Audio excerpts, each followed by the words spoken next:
இன்னைக்கு ஒரு குட்டி கதை சொல்ல வந்திருக்கிறேங்க. ஒரு காட்டுல சிங்கம், ஓநாய், நரி 3 பேரும் சேர்ந்து வேட்டையாடினாங்களாம். எந்த மிருகத்தை வேட்டையாடினாங்கன்னா, ஒரு புள்ளிமானை வேட்டையாடினாங்களாம். 3 பேரும் சேர்ந்து தான் வேட்டையாடினாங்க.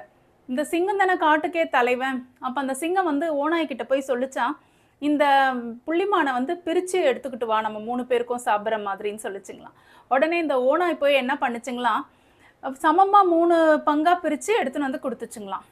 இதை பார்த்த சிங்கத்துக்கு ரொம்ப கோவம் வந்து அந்த ஓநாய, நான் உனக்கு சமமா, 3 பேருக்கும் சமமா போட்டிருக்கிறியே, நான் தானே இந்த காட்டுக்கே ராஜான்னு சொல்லி பலார்னு ஒரு அறை விட்டுச்சுங்களாம்.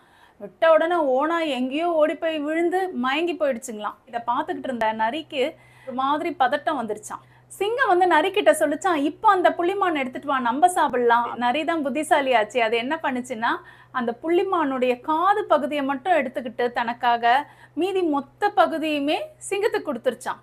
இதை பார்த்த சிங்கம் சொல்லிச்சான், எவ்வளோ அறிவா நீ அந்த காது பகுதியை மட்டும் எடுத்துக்கிட்டு மொத்தத்தையும் எனக்கு கொடுத்துருக்கிறியே, பரவாயில்லையே, இதை யார்கிட்ட இருந்து கற்றுக்கிட்டேன்னு. அதுக்கு நிறைய என்ன சொல்லிச்சுன்னா, சிங்கராஜாவே, நீங்கள் ஓநாயை அடித்து இன்னும் கூட மயக்கம் தெரியல, இந்த நிலைமை எனக்கு வரக்கூடாதுன்னு தான் நான் காது பகுதியை மட்டும் எடுத்துகிட்டு முழு பகுதியை உங்களுக்கு கொடுத்துட்டேன் அப்படின்னு சொல்லிச்சான். கூடா நட்பு கேடு விளைவிக்கும். இன்னைக்கு நாள் உங்கள் எல்லாருக்கும் நல்லதாக அமையுங்க. நல்விடியல். வணக்கம்.